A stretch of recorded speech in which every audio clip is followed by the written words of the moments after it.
nesse contexto dos instrumentos, lógico, a gente vai abordar tanto a questão do plebiscito quanto do referendo como instrumentos participativos diretos e como isso pode ser aplicado na geografia, que vale ressaltar que em 2011 a gente teve um instrumento para escolher a divisão de estados, que a gente até trabalhou isso, inclusive, mas vale ressaltar que é o seguinte: se eu pegar antes de a gente trabalhar com esse contexto, se a gente pegar um orçamento participativo, que foi bem pontuado por Rodriguinho, a gente sabe que esse instrumento aqui popular, de uma maneira geral, é muito recente no Brasil, diga-se de passagem.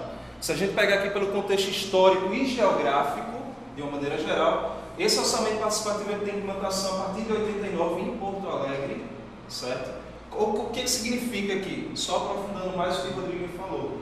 A população, diga-se de passagem, né, a população hoje escolhe como o recurso da cidade é destinado a ser utilizado para um determinado local. Então, por exemplo, ele chega numa assembleia, num bairro, diz, tem um quantitativo X em dinheiro para ser aplicado aqui. O que é que pode ser aplicado? Conjunto habitacional, saneamento básico, entre outras coisas. No entanto, em muitos casos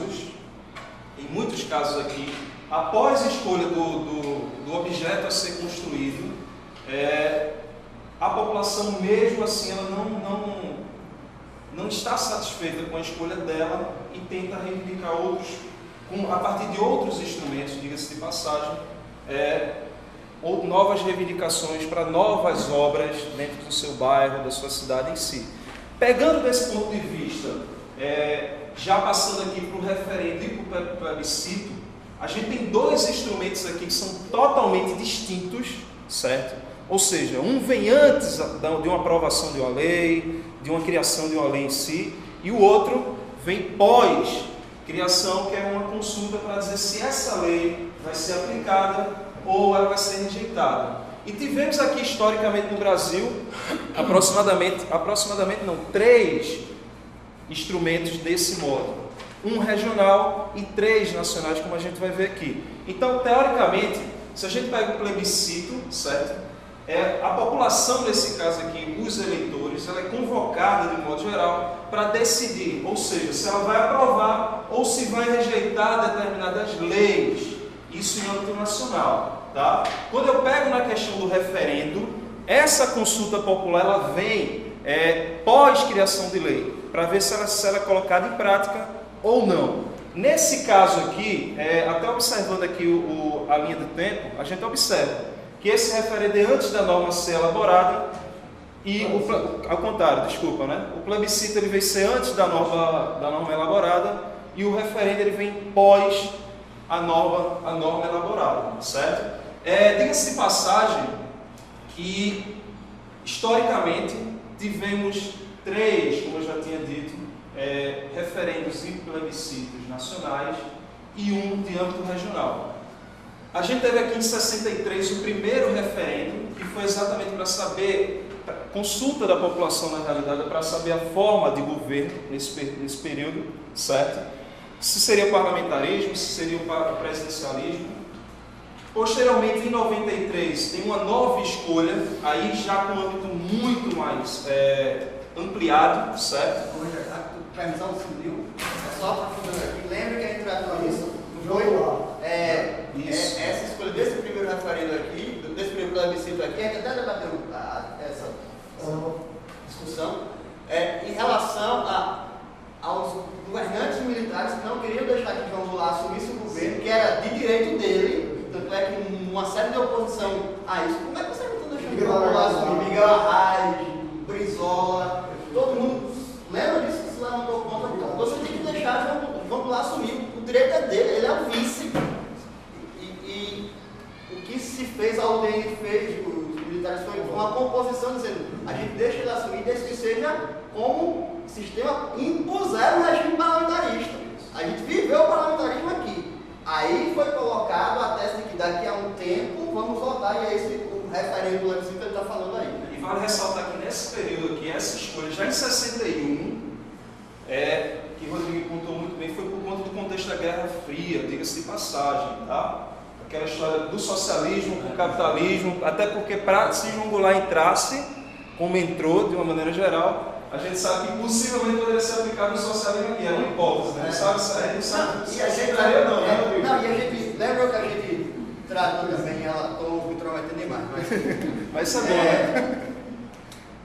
Quando o João Goulart assume aqui um parlamento, sistema parlamentarista, você lembra disso como sistema parlamentarista? Ele tinha um poder executivo limitado. Por quê? Porque ele tinha uma função de poder executivo, mas o primeiro-ministro, que era Tancredo Neves, Brochado da Rocha e aqueles outros que exerciam a função de primeiro-ministro, eles limitavam o poder do presidente. O plano econômico, a geografia econômica, o plano econômico que eles lançaram, o plano contrário à inflação, que é o plano trienal, era extremamente limitado. Isso pode cair na sua própria geografia, o plano trienal. Associado com a história, é verdade. Forma, né? Era um plano extremamente limitado. João Goulart não tinha como dar mostrar a sua cara. Estava limitado. Quando ele ganhou aqui, tá lindo aqui, ó. Votação maciça é contra o parlamentarismo. Meu amigo, quando a população é contra o parlamentarismo e é a favor do presidencialismo, quem ganha é João Goulart. Aí ele mostrou a cara. Tanto é que no comício da Central do Brasil, o que aconteceu? A reforma de base. Perfeito. Na reforma de base ele diz: vamos fazer aqui reforma agrária, vamos fazer aqui reforma educacional, vamos reformar a Constituição, vamos reformar os bancos. É socialismo. Aí os militares, enfim. Chega aí e toma o poder, né, de uma maneira geral, né? Por outro lado, se a gente pegar aqui até em 2005, que eu lembro que eu participei desse instrumento, inclusive, para saber se a gente poderia comprar ou não armas e munições, né? Se só não ficaria afetado somente a policiais, a parlamentares, entre outros. Eu lembro disso aqui e realmente eu fui contra a comercialização, eu lembro muito bem disso. Eu não sei se eu tenho o bilhete ainda, o canhoto, né, que a gente recebe. Eu acho que eu tenho ainda em casa, inclusive.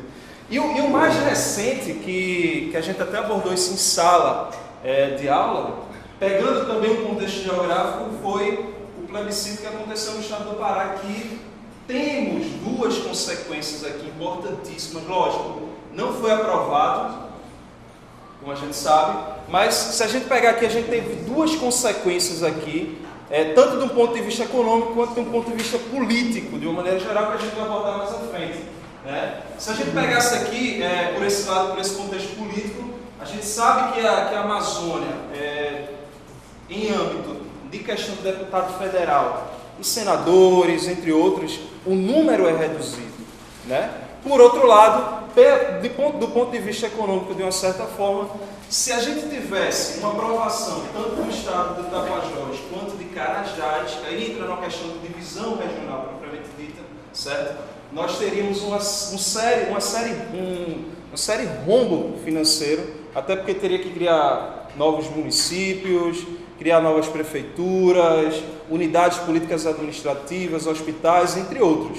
Então a gente tem duas consequências para esse contexto, que ainda bem que não foi colocado em prática, mas diga-se passagem, hoje o Brasil é uma concha de retalho. Nós temos aproximadamente 33 projetos de lei para a divisão do país, né? Diga-se passagem, o qual pode acarretar não só esse contexto político, que pode aumentar, como o contexto econômico, como a gente abordou anteriormente, certo?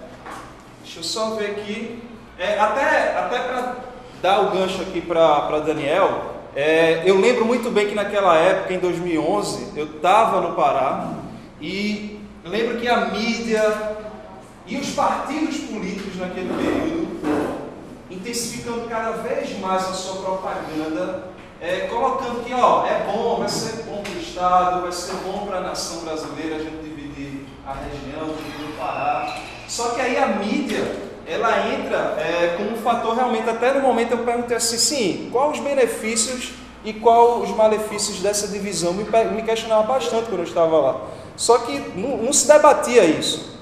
Como não se debate hoje? Hoje o candidato chega na mídia, chega na televisão, fala, mas não tem uma proposta, não tem um debate político propriamente dito.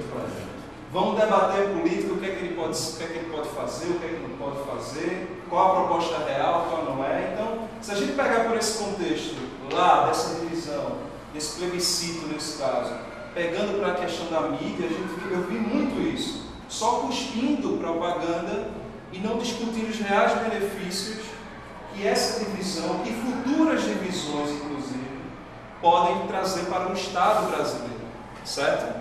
Tranquilo?